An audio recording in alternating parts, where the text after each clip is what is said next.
It is 4 p.m. We're bringing developing news. And the stories behind the headlines. This is Storycon. I'm Regina Lay. I'm Ed Lingao. Some stories we're watching this Wednesday, August 13. The Budget Department has submitted to the House of Representatives a proposed 6.7 trillion peso budget for 2026. The education sector gets the lion's share in the NEP with 1 trillion pesos. DBM says this figure meets the recommended spending benchmark by a UN agency. After DepEd, the DPWH receives the second largest allocation with 881.3 billion pesos. In a message, President Marcos urges Congress to, quote, swiftly enact the budget, adding that the Philippines is on track with its administration's agenda for prosperity. Budget Chief Emena Pangandaman confirmed that there is no funding for the Ayuda sa Kapos ang Kita or AKAP program in the 2026 proposed national budget. She cited limited fiscal space as the reason for excluding the program and also that there was carryover budget from last year. AKAP was first introduced in 2023 by House Speaker Martin Romualdez and Representative Zaldi Cole. A Chinese Shenyang J-15 fighter jet closely tailed a Philippine Coast Guard Cessna Caravan aircraft during an aerial patrol over Scarborough Shoal today. The jet reportedly performed multiple dangerous maneuvers, including flying alongside and under the PCG aircraft. PCG spokesperson Jay Tariela said the incident is the first time a military jet has intercepted their flight this year. And the the Chinese People's Liberation Army Southern Theater Command says the Chinese Navy drove away a U.S. destroyer near Scarborough Shoal. The PLA claims that the warship USS Higgins was conducting operations without Beijing's permission. But according to the Philippine Coast Guard, U.S. ships are conducting freedom of navigation operations in parts of the West Philippine Sea. Ba't itawa ka agad? Oh, that one, okay. Joining us today, political heckler, Raul Llamas. You missed that, don't you? Yeah. Of course you do. Akala ko kasi pandit eh. Hindi na. You have moved on. Oh, we're back to heckler? Yeah, we're back to heckler, of course. Okay.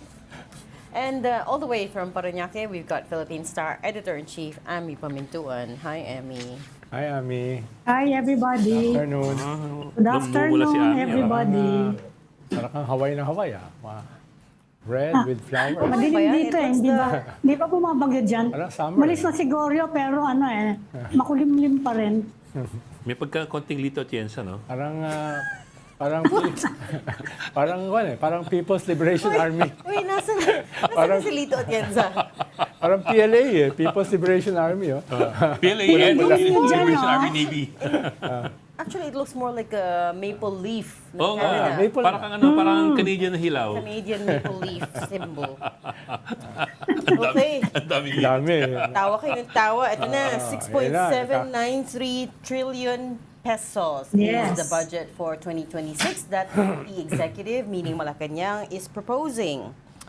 Kaka-turnover lang sa Congress a few hours ago, and there are a few interesting changes this year. First and foremost, of course, the lower house is introducing a number of reforms in the budget process this year. Number one, chief of which is Di umano.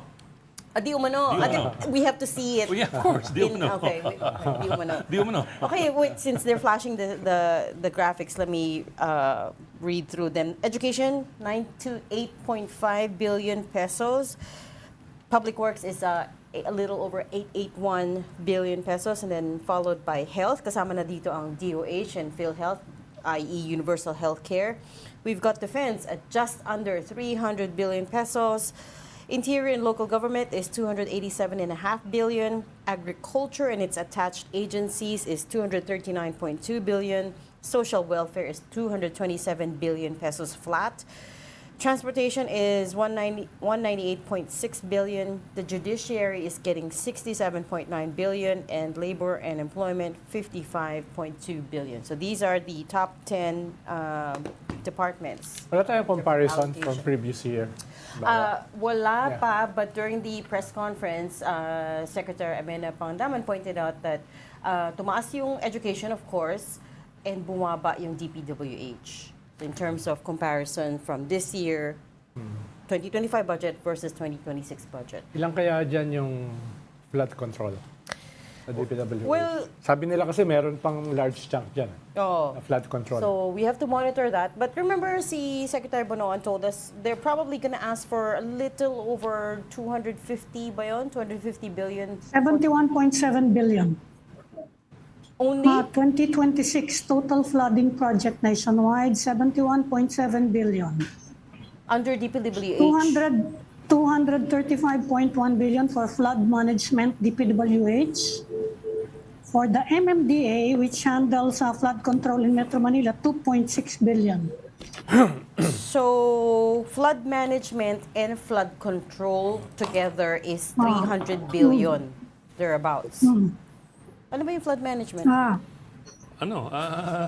Dito. Flood management program, DPWH, 235.1 billion. So, okay. So, it seems like the chunk has now gone under flood management, hindi na flood control. Which What's the we don't difference? know what, Kaya nga, what that's why it I'm means. asking, what does it mean? Hindi ko alam eh. Baka pareho lang yan.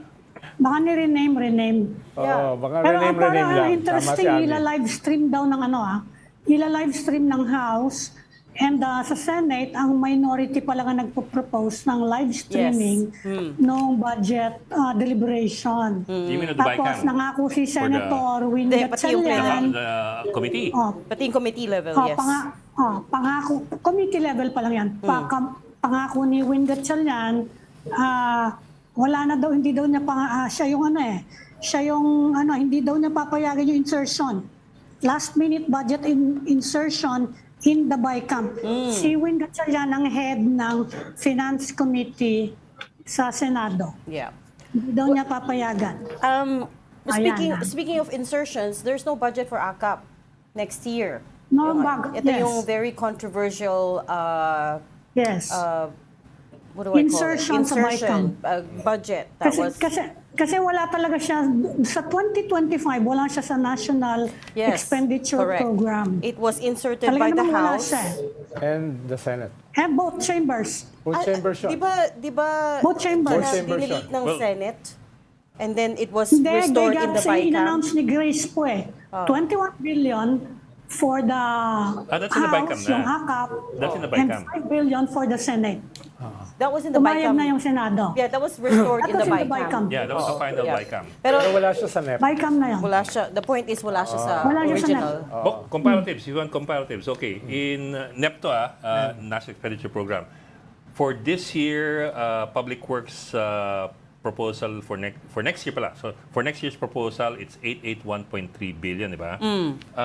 Ngayon, Yung NEP for this year, that was, gone through by the Congress last year, 900 billion. So bumaba nga. Bumaba. That's what Secretary Amena was saying. Bumaba yung DPWH. DOH is now NEP 320.5 billion. Last year, they were considering for this year 297.6 pero billion. usually that kasi, seems usually regular. bumababa talaga pag after elections. Dahil naubos. But Parang yung AKAP, mahalaga yung pag-election eh. sa siya nagsabi nun. But Ang hinahanap ko, meron na ba kaya yung allocation for unprogrammed wala pa. appropriations? But Wala. just to clarify, sa ACAP, Secretary Amena was asked about it. Bakit walang ACAP for next year? And she said, Walang election. kasi may May sobra pa daw ngayon. correct, may carry over, may surplus budget pa from this year that I guess will be carried over, and also limited fiscal space, meaning wala ng pera. Right? Right? So, May budget, may natirang pera, tapos hindi. Which they can carry over to 2026, I guess. Meaning, Savings yun. dapat naglagay sila ng akap kung gano'n. May perang float I guess now it'll Alam go niyo to kung an bakit siya program. I'm not nagka-savings? saying that you should have akap. Alam niyo kung... Ako may suspecha ako kung bakit nagka-savings eh. Sige. Kasi nung eleksyon, di ba, nagkaroon ng controversy, hindi ni-release, hindi pinayagan ng budget na i-release yung mga pera. Oh, yeah. For hinarangan nila. I mean, si Congressman Kaya- Cavitianco said as much. Sabi Kaya niya, natalo yung alliance. President Marcos held back 80-something billion pesos Yes. in insertions. As in, hindi ni-release. Specifically because... Including mga 20 billion in flood control projects. Dapat Kaya actually, inserted for meron this year. din may final control over the purse ang executive eh. Kasi kahit kung ano-ano isaksak dyan ng mga congressmen pero and may impound senador, naman pwedeng i-hold nila yung release. Until the last moment hanggang gumagapang na yung mga yan sa Malacanang, pakirelease naman yung aming anak. Parang baha, Ayan, pwedeng yan. impound. Impounded. But good to see education is back at number one as constitutionally mandated, As required, yes. 928.5 billion. Wait for the BICAM kasi kaya nga di umano eh. Tingin mo, there's parang gonna be massive changes. Last year, di ba? Tingnan Last niyo yung year. tignan niyo yung detalye ng education, baka kasama na naman dyan yung mga schools ng na hindi naman dapat kasama under education. Yeah. PNPA, PNA. PNA. Hindi dapat sa kanila yun, ha? Yung Ayan, idinagdag nila wala last pa kasi time. tayong detalye. Tapos yung Para tumaas. Yung ginawa nila. NDCP. Para tumaas yung DepEd, may mga sinama sila na usually hindi kasama. Kasi typically they would be Yan. with the AFP or PNP or DND. Yan. Titignan We have to natin check yan. that. Yung mga Mga detalye niya, wala pa classrooms. tayo. Oo. Kasi like last year, yung NEP was medyo non-controversial until they started tinkering with that, Yes. with everything from the committee level up to the BICAM. Well, that's why they're saying it was a mangled budget. Sino na mismo nagsabi yan? That's the executive, right? The executive branch that said it. It was the mangled budget. The president was very unhappy about it. And that cost the chairmanship of Zaldico, who is one of the bigger Yes. contractors. Yes, in na the finally list. inamin na nila because at that time, remember Congressman Ko was saying, It's health reasons daw. yeah, Pero lumabas din ngayon. he was na- stepping down for health reasons. Lumabas din ngayon na parang may role yung Senate President sa BICAM. Di ba? Ano yung Lumabas- role? Yung insertions, yung 142, na parang lumalabas na siya pala yung umuupo sa BICAM. Hindi lang si Grace po. Usually kasi may hinihingi naman rep. ng ibang mga tao ngayon. Bakit hindi nyo i-release yung mga nag-introduce ng amendments Yes, correct. dito sa ongoing GAA, etong current GAA? Yeah. Bakit hindi nyo ni-release all this drama about all these reforms in the budgeting? Bakit hindi tayo maging transparent?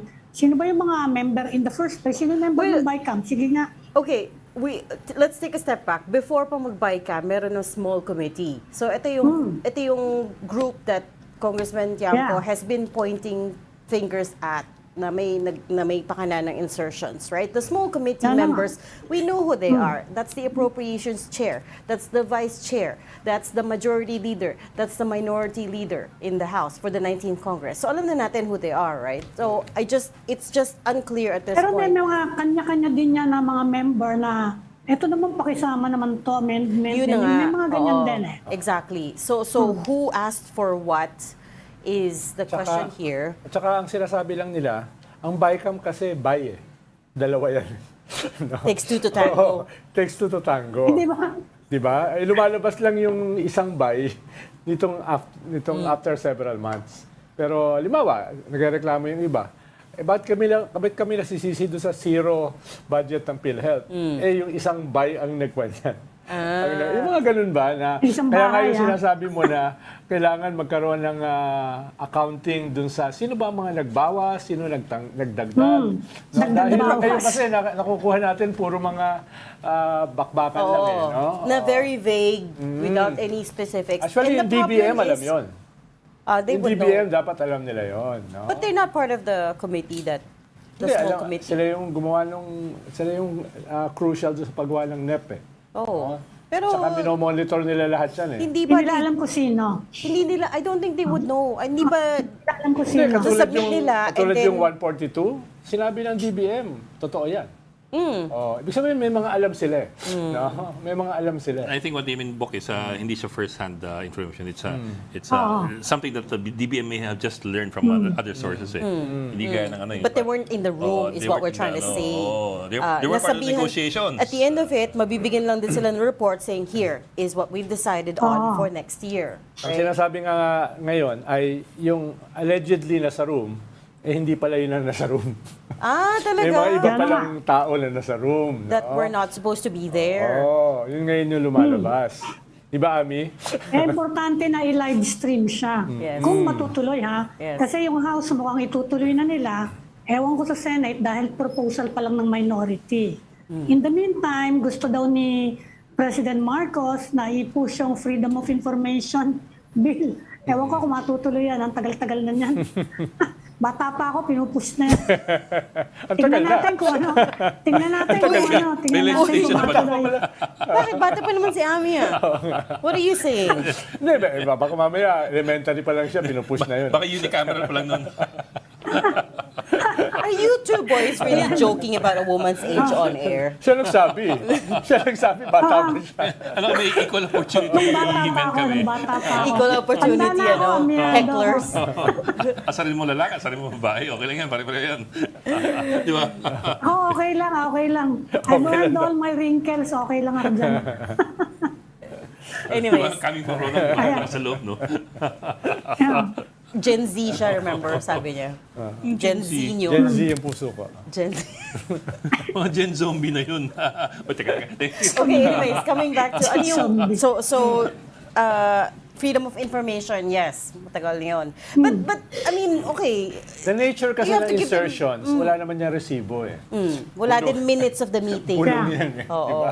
Mga bulong ang insertions eh. What if you have what if you have full transparency? You have streaming video of from inside the room, pero all the negotiations take place before the meeting. At least pwede mong ma-question. Paano, Diba? Yes. paano, Naka-record siya. ang problema kasi sa kwan, sa pag nakatago, may mga quadruple, may mga triple, may double, di ba? At least dito makikita mo. Yung mga ine-expose ni Ping Lacson, ngayon, hindi na kanya kinakailangan i-expose. Makikita mo na first hand. Oo. I-expose pa rin daw niya next week in a privileged speech. He Yes. tweeted about it.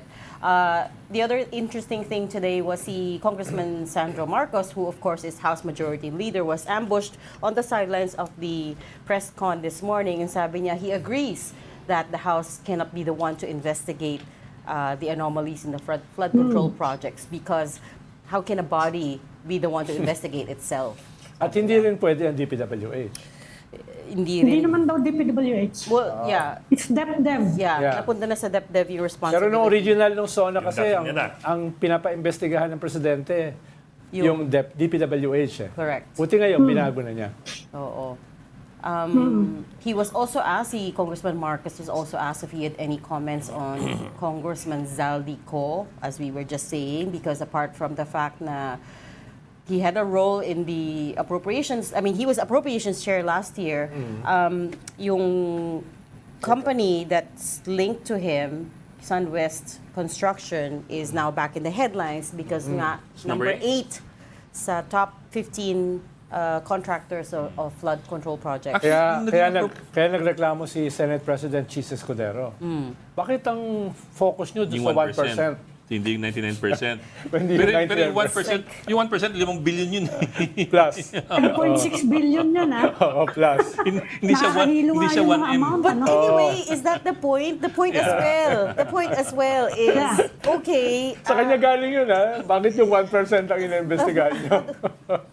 yung kasi yung hindi naman yung kaibigan niya percentage yung pinag-aawayan Yun yung dito nagbigay sa kanya ng 30 million, yung 1% na Yes. yun. And he admits that they are friends. We were also talking about this yesterday. under the Omnibus Election Code, Bawal yun. bawal yan sa Bawal. Section 95. Tama. Yun lang, may lusot doon, may loophole. Kasi iba yung kumpanya, ibang Iba yung entity tao. naman yung tao. Pero parehong conflict of interest eh. Lahat naman may lusot sa Pilipinas. Pero parehong Cheated naman. however you look at it eh. It's still conflict of interest. Tingnan natin kung may makukulong sa lahat ng May expose. paalala rin ngayon si Romulo Macalintal. He's an election lawyer, alam naman natin. Sabi niya, yung pwedeng contribution kahit personal, kailangan daw 5% lang of the taxable income ng donor. 5% I wonder taxable if- income ng donor. I- Okay. 5%. I doubt- So 30 million yung napunta kay Cheese. From I-compute Lawrence, nga yun kung magkano yun. 5% divided by 20. 5% ng total income ng donor. Pinagbigay. Yun ang bigay. Oo. Bigay. Yung 30 personal, times kasi 20, sinabi niya no? personal eh. I don't hindi think daw COMELEC goes pwedeng so far mag-exceed. as to audit that. I mean, it, Tsaka mang problema mo rin kasi doon is your tax returns are confidential eh. So there's no way of checking unless there's a case in court.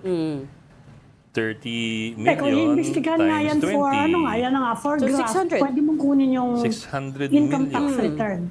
600. Ang bilis ng mat, no? 600 million? It's just round numbers. Personal? 600. Tama nga naman. But again, I don't know if that's going to be very hard to audit. 5% lang nga ba? I mean, who checks these? It may be in the law, pero Maximum. dapat, I don't know that COMELEC does the audit. Umami naman si Chairman Garcia na nahihirapan sila sa ganyan. Kaya humihingi sila ng tulong sa mga tao. Yung overspending na nga lang Kayo, sa provide the information. Saka ko niya hindi lang yung binigay niya kay Cheese, yung binigay pa niya sa iba. Paano? Baka nagbigay siya dito 30, dito nagbigay siya ng 20, dito. So, lalampas yun, no? So ngayon, kung personal income yan, saan ang galing yung personal income kung separate ka from your company? Diba? Paano yun, Edwin? Ako medyo mahina ako dyan eh. Saan mo i-base yung income mo kung ganon? Kung separate yung donation from the company, Mali mo. nakalakad na 600 million. Yung ginto niya masita. I mean, family wealth is one of the standard answers, di ba? I mean, my parents were successful, tapos minana May income eh. namin. Taxable income eh. Hindi, pero pag Taxable namana mo na income. you're only taxed once for the estate tax eh. And after that, hindi mo na kailangan bayaran. So, ibig sabihin, liable dyan si ex-human rights lawyer Harry Roque. Then, nagbigay siya ng 37 million na contribution sa campaign ni Vice President Sara noong 2022. Teka, nalimutan niyo ba si 37 million yun, ha? Si Alan Peter Cayetano, mas malaki pa dinonate niyang campaign funds kaysa sa salin niya. Sa bagay, no? Tanda mo yun. Oo, yung... I remember that eh. Hindi niya kailangan sa video, Katigong? Hindi ba niya? Hindi ko nga tayo. Oh, Teka, Digong, let me look at I remember that eh. Mas malaki yung contribution niya to a campaign, I think to Duterte, kaysa sa yung declaration sa Salin. So, sino magsasampa ng kaso? Tayo? Hindi ko alam. Dapat kasi ombudsman, kaso mabuti na lang napalitan na, no? Mapapalitan na. Oo. Kasi naalala ko, nagbigay si Tinago ng Hardy ng ombudsman. 37 million. Imbis na inimbestigahan, itinago yung mga sali ng ombudsman eh. So, Binatext ibig mo na. sabihin, ang taxable income ni Harry ay more than 700 million na malayo sa kanyang salin. Oh. No? Ganun lalabas eh. 5%, Dahil nagbigay siya kay 5%. Sarah ng 37 million eh. Ito yung 37 ba? Oo. Ito po, si Alan Peter Cayetano contributed 71 million in tandem ads to the 2016 campaign of Duterte, 3 times higher than his 23.6 million declared net worth in 2015. Wala lang. Yeah. But in any case, Baka ako, with the So yung Connect- taxable income ni Senator Alan Peter ay bilyon. Lalabas. Bilyon Do yung you kanyang doubt it? taxable income. Ha? do you doubt it? Hindi, dahil yung salin kasi niya, 30% lang ng kanyang... But you know, with hindi, yung you compare yung salan kasi yan ang problema kaya hindi na nakukuha salan eh. You have to compare it with the tax return, di ba? Yung binayad Yes. na buwis eh. Kung yan iimbestigahan, kayang-kaya naman yan ng isang seryosong investigador eh. Hindi compare mo yung salan saka yung income tax return. Laki naman ng qualifier mo, isang seryosong Actually, tatriangulate mo yan eh. Tatriangulate mo yung tao at saka yung kanyang pamilya. Halimbawa sa LRA, properties, land, etc. Sa LTO, mga sasakyan. Sa Bureau of Immigration, trips abroad. No? So, pwede mo yan eh. Kung iimbestigahan talaga ng seryoso, matatriangulate talagang mo iimbestigahan yung niya. tunay na kayamanan niya. At hindi lang sa kanya, problema, yung immediate yung ombudsman, family. Oo. Hindi lang tinago yung SALN, tinigil pa niya yung lifestyle check. Wala daw kayo hinatnan yung lifestyle check. At nagbanta pa And we siya sa don't have a media. racketeering law dahil kahit anong proposal na racketeering law sa Kongreso, wala, parang yung anti-dynasty law yan eh. Yun yung norm eh. Dead on arrival. DOA yan, DOA. You know what? Forget about the ombudsman. I mean, Senator Cheese is a bar top-notcher, isn't he? So, Hindi. presumably, hindi siya. Hindi But siya in bar top any case, galing siya sa UP Law. He's very highly trained. And shouldn't he know all of this?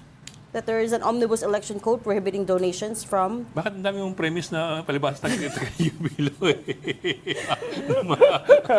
I'm just laying out the Wala akong premise. sinabi ah. Wala akong sinabi. Kami ni Ami. Wala akong sinabi ah. We disagree with the premises. Mali yung premise na pag basta UP, you're ano... Not UP. automatically. Tanong mo kay Ami. Sabi nga dati ni Kwan, Yeah, but it's UP law. sabi nga ni Heidi That's Yorak about the dati. highest... Sabi ni Heidi Yorak dati, lahat ng problema ng bansa nagsimula sa UP Law. Nagsimula sa UP. Sa UP Law nagsimula. Marami naman ako kakilalang, excellent lawyers with high integrity that came from UP law. Pero mas marami kang hindi kakilala. But anyways, the question remains, We're dapat not alam saying niya yan. anything, we're just saying... Anyway, Dapat alam niya yan in terms of ethics, in terms of Nag-react nga siya eh. propriety, in terms of legality na can I accept donations from a Nag-react nga siya government sa contractor. isang malaking non-sequitur. Bakit Yeah. yung 1% ang inimbestigahan nyo? Napakalaking non-sequitur. Pero may lusot nga yun eh. Legally may lusot hindi, yun eh. yung lusot is, yes, I get it. May lusot legally, and then yung lusot din niya is, wala pa siya sa Congress when, Nung deliberate yung budget. Correct. For That's the, But even worse kasi nevertheless- governor siya before he entered yes, Congress. but nevertheless, this guy has been a even contractor worse. for a long time, is what he also said, right? from So Sorsogon. he should know From Sorsogon. from source to God, magkababata nga sila, like he said. So, again, my very basic question is, di ba dapat the onus is on him? Because he's a lawyer, then he should know that walang contributions. but as a lawyer, he also knows that there's no legal liability. Alam din naman nila eh, na maraming ghost project eh. May mga tumestigo eh, ng mga barangay captain, mga flood control sa lugar nila na non-existing. So, alam din ng contractor yun, alam din ng politiko yun, and yet it happens. So sad. Ngayon lang nagkakalabas. Ewan natin kung sinong mapaparusahan. Parang, May mga parang, nagkakalat pa nga yan. parang Ami, Mga yung, di ba kaya na-highlight yung pork barrel dahil doon sa Napoles. Kung hindi sumulpot si Napoles, hindi naman ma-highlight yun eh. Hindi naman siya matatanggal eh. Madedeclare na illegal, di ba? sige, after Napoles, ano nangyari? Nagkaroon tayo ng unprogrammed appropriations. Oo. At Hindi ngayon, ba? Tsaka Supreme ngayon yung Court pork ano barrel, yan, hindi na ang pork barrel hindi na 70 million versus 200 million. Ngayon, unli na siya basta malapit ka sa kusina. Anli. Nadagdag pa yung paggamit ng ayuda na pork barrel style. So ngayon, basta nasa kusina ka, okay ka na. Kaya nga. Lalong lumala eh. si Pulo nga, may Titingnan 51 natin billion sa distrito niya. I don't know anything about that. But anyways, okay, here are a few other numbers. 19 trillion is the debt burden in the Philippines by the end of 2026. Projection lang yan ha. Most of the time, we overshoot the projection. So that's almost 2 trillion higher than this In year. 20 Debt burden lang yan, zero which yun. means yung bayad utang. In 2016, it was 5.8 trillion. And that's for 30 years. Wow. Mababa. Pre-COVID pandemic, mababa din yung debt to GDP ratio. It was only about 30-something percent, which means mataas yung capability to repay those debt. Now we're over 60% debt to GDP ratio. And this figure is very overwhelming, no? In a way, 19 trillion pesos. Pero ang sinasabi Or- ni Yung, Secretary malaki pa yan Recto, kasi nung ang guest dami natin nating siya ang nung daming guest- subsidized programs Correct, yeah. Pero nung guest natin dito si palaki ng Secretary palaki yung Recto, subsidies. ang sinasabi niya, kahit ganyan yung debt to GDP ratio, so long na nababayaran natin, ay hindi siya problema. Which is true, but you have to check the revenue side of the equation if it's growing as fast as the expenditure Yeah. side. Hindi nga. Oh, yun na Deficit nga eh. Oh, yun na nga. Kaya nga lumulobo yung debt to GDP Yeah. ratio. That's the problem. Okay, we have to take a very quick wrap right now. You're watching Storycon One News. Stay with us. We'll be right back. This is the Story Conference Group or the Storycon Group.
This is the Story Conference Group or the Storycon Group.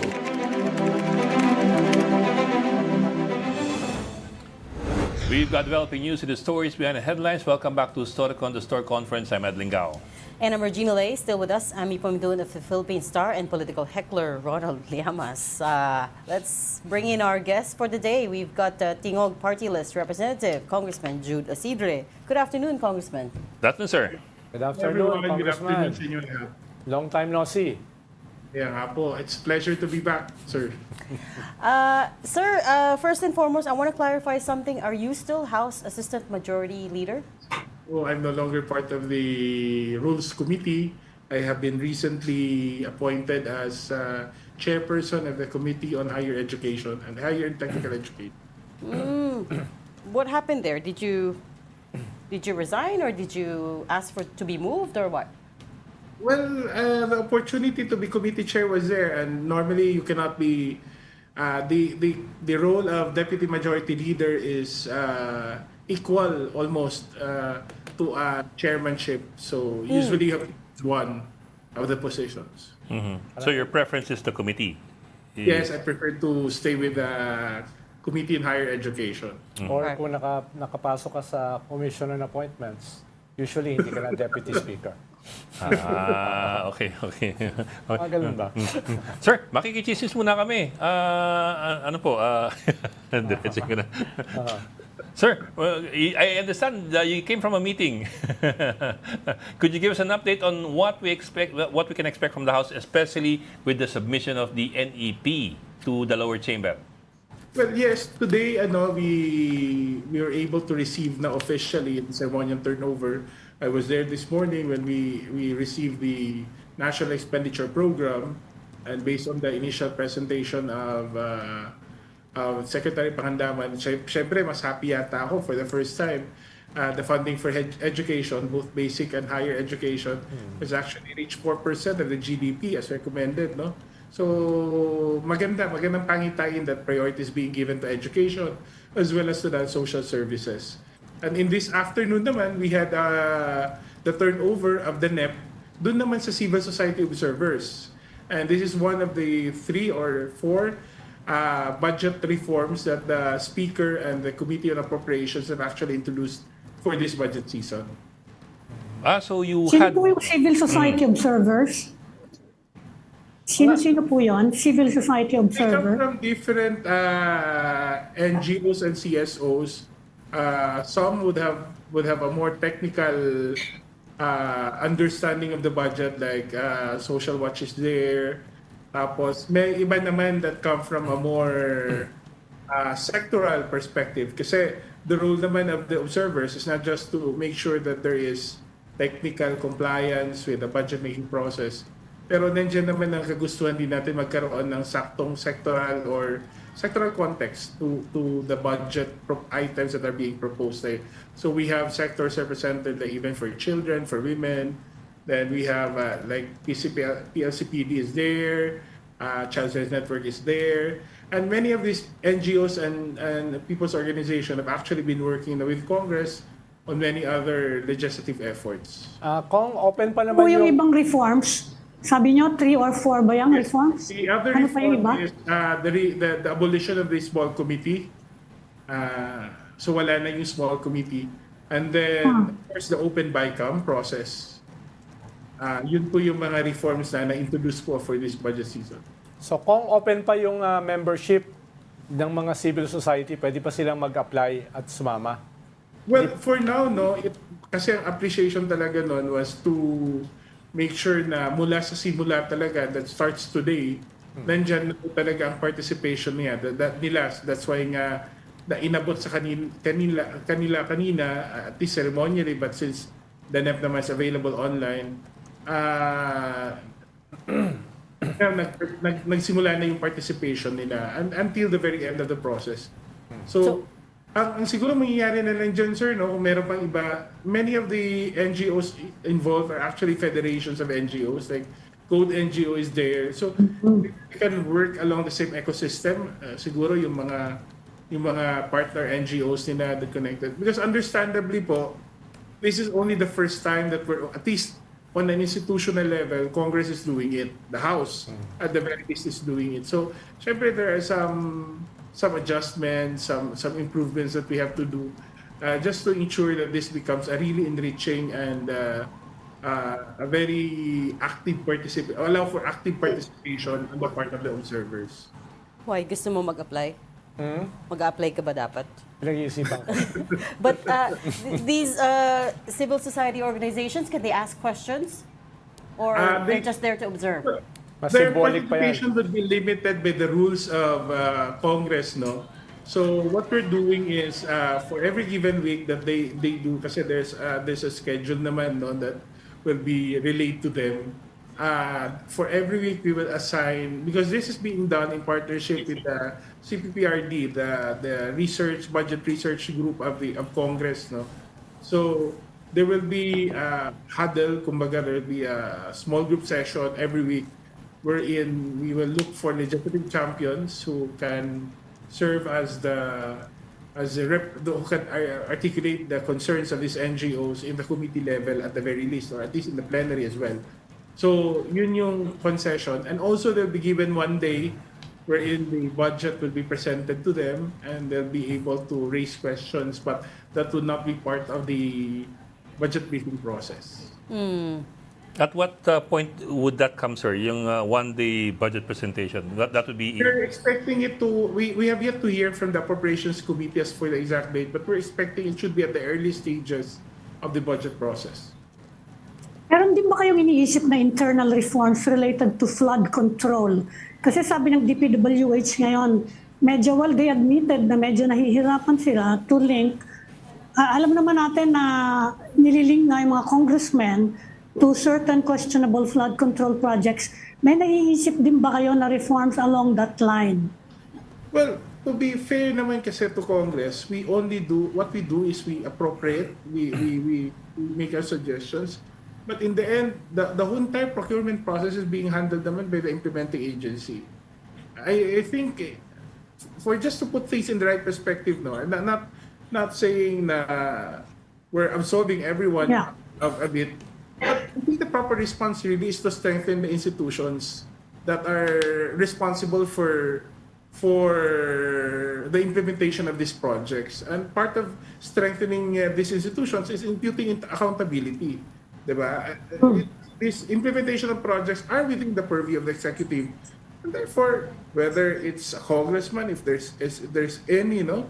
And ang mahirap kasi, Miss Amy, kasi if we allow this to continue in the same narrative, in the end,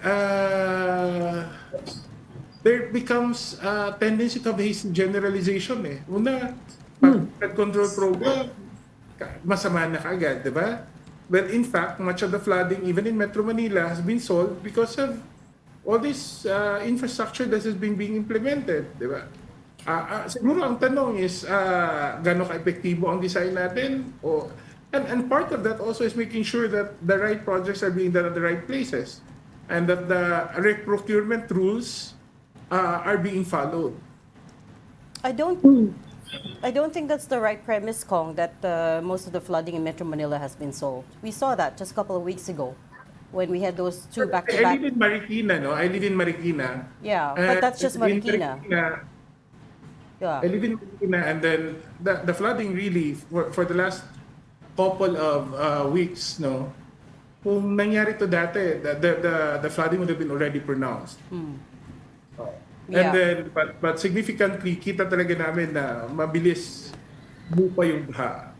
But that's beside the point, no? Kasi there are other considerations like design, siguro yung volume of water involved. I'm not saying that nothing can be done, no? But maybe, just maybe, no? Maybe we need to look at the totality of the efforts being done to address the flooding in Metro Manila, not just flood control. Or even with the flood control, sabihin na natin, baka kailangan tignan natin yung design. Baka tignan natin kung saan ginagawa. Baka gano'n nga talaga, Kong, no? Yung design. Because in more modern developed countries, they don't have thousands of flood control projects. They only have one or two. So, very holistic, very integrated, lalo na sa mga big cities. Drainage, water impounding, waste management. May water catchment basin. So, baka yun yung mahalaga na in the future, baka mas kaunti ang flood control pero mas integrated at mas But I holistic. think in that case, Secretary, no, more than individual projects, a master plan is really needed, di ba? And we have to consider two things also. The geography, kung saan to yung binabaha, so considering possible improvements sa Bindam. Yun, I'm not an expert over these things, but I would rather want to look at it from a more comprehensive perspective, like probably a centralized flooding master plan, flood control master plan. Kasi, like for example, even the frequency and the volume of rainfall in Metro Manila and in parts of the country actually are hindi naman to this is more than the usual we had in past years. So this should also be part of studying whether adjustments be made, whether in the planning or in the implementation. Let me Okay lang ba sa congressman na sa DPWH na lang yung flood control? Kasi yan yung pinag-uusapan ngayon, kasi chap-chap nga, sabi nga ni Ronald. Bakit hindi na lang mag-master plan under a national agency? Well, I agree. Okay with lang you, ba yun sa that's congressman? why- to be honest, that's why I was pushing for the Department of Water Resources. Kasi that would have really, kumbaga, provided a more institutional response to the management of our water resources. Remember, a good reason, part of the reasons why we have flooding is also because of water coming down from the upper parts of Central Luzon, di ba? Or parts of Central Luzon that have been affected by the development in other parts of the region. So from another perspective, this water, this flooding can be better managed and even channeled to better use, especially in areas where irrigation or where water is actually di ba? Potable water. let me be more specific, Congressman Isidre. I'm sure you saw you were tuning in when President Marcos was giving his presentation on the flood control projects. There was one slide there where he juxtaposed the top 10 provinces that are most flood bless you. Top Sorry. 10 provinces that are most flood prone against the ones that got the most number of flood control projects. You're a native of Tacloban. Leyte was number 7 on the list of the provinces with the most projects. It got 262 from 2022 to 2025. What happened there? Well, honestly, I'm not at all surprised because 10 years ago we used to be very flooded. If you remember, there were two occasions that there was a flooding in Palo and nearby municipalities, even parts of Tacloban. Much of that has already been addressed, especially with all these flood control programs that are being implemented, where everybody's free naman to see what's happening in Tacloban. With all this, we are now making a major waterway wherein we bring in the water from the low-lying parts inland down to sea. No? These projects are all there, and everybody is free to look into it and see the situation. And of course, alam mo, since nag-Yolanda, nag-iba na rin ang mindset namin eh. We don't wait to floods to come.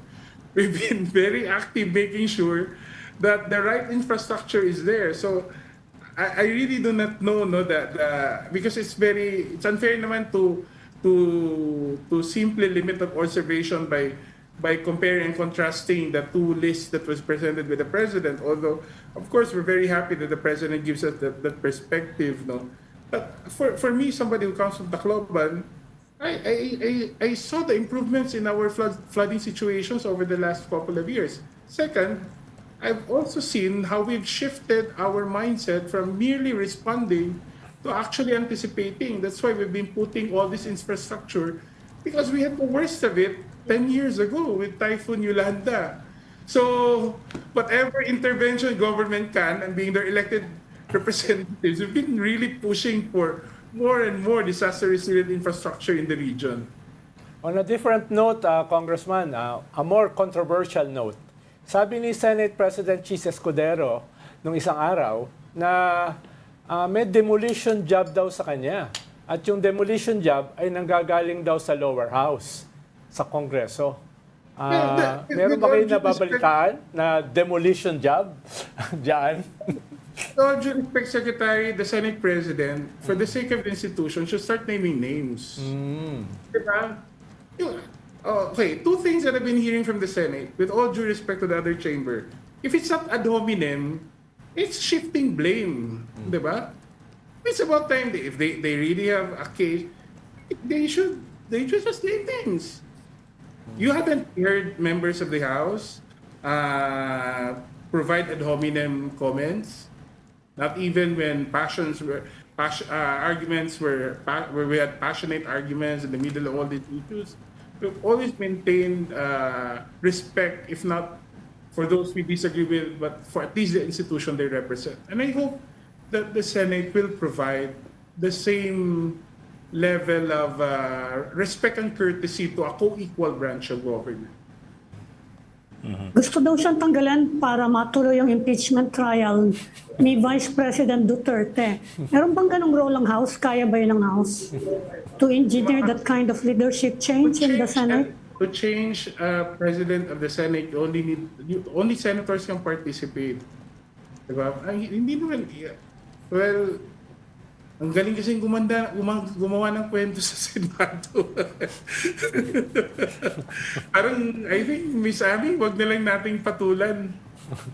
Professor, we haven't seen this level of rock bottom relations between the two chambers in recent memory. I mean, I don't even recall ever having heard this kind of back and forth. Antagonism. Oh, parang It's- everything went out the window. I have to also point out, it's not just the Senate hitting the House. It's bumanat din naman yung House. For instance, when Senator Amy Marcos said, maybe you need to change your speaker, you know, a few congressmen came out in defense of Speaker Martin Romualdez. So meron din naman that are speaking up on your side. So it's both Antagonism ways. did not begin with us. Diba? Antagonism didn't begin with the House. We've always put ourselves above personalities and really focus on the issues. Well, in the case of Senator Marcos, the call was to respect the decision of the House in terms of our leadership, because we don't meddle naman with the concerns of the leadership of the Senate. I don't think that's a Congressman, anong mood ngayon dyan sa House, considering all these accusations about anomalies involving the flood control projects, saka yung sa budget? Ano po yung mood din niyo kapag nag-uusap-usap kayo ngayon? Well, of course, everybody is just focused on doing what needs to be done for the country. I think the enthusiasm and the willingness of the members of the House to really work and deliver has not been hampered. Andyan pa naman, we have a solid leadership in the House. We're almost completing the organization of the House. And many of our members have been starting to work on their priority legislation. I think it's business as usual in the House. All this noise, as in the past months, we've always maintained to be above all this and really focus on just getting the work done. Sir, pahabol lang ako, sir. Alam ko malayo pa yung February 6, yung sinasabi ng Korte Suprema na the second chance to file an impeachment complaint or initiate an impeachment complaint against VP Sara. But that's 6 months away, and that brings everything so much nearer to 2028. I know we don't want to color it in terms of politics, but that's how reality is. My question is there any concern on the part of members of Congress that you won't have the same amount of support for an impeachment of VP Sara come February 2026 because of, number one, the political landscape is changing. Number two, 2028 is so much nearer. And number three, It's the same Senate. It's the same Senate that's going to be the same Senate that archived everything is going to be the one deliberating on in the trial. Well, ayaw ko naman pangunahan yung mga kasamahan ko, no? But personally, if you just have to ask me, no, I think accountability is not an afterthought in governance, di ba? until the questions are answered, I think whatever means there may be to impute accountability on public officials should be pursued. As for the action of the House, of course, the leadership will be the one to determine that, and that would be discussed, I'm sure, among the members. Okay. On that note, we're going to leave the conversation. We've run out of time, but thank you so much for talking to us today, Congressman Jude Asidre of Tingog Party List. Maraming Salamat, salamat. Kong. Thank you, Congressman. That is all the time we have for today. Thanks for joining Storycon. Ami Pamintuan, Editor-in-Chief of the Philippine Star, and Ronald Llamas, our resident political pundit. Join us again tomorrow, 4 p.m. for Storycon. I'm Regina Lay. Pwede rin heckler. Let me correct that. Heckler. Nagulat siya eh. I'm Ed Nagulat siya. Lingao. We have one news all sides all the time. This is the Story Conference Group or the Storycon Group.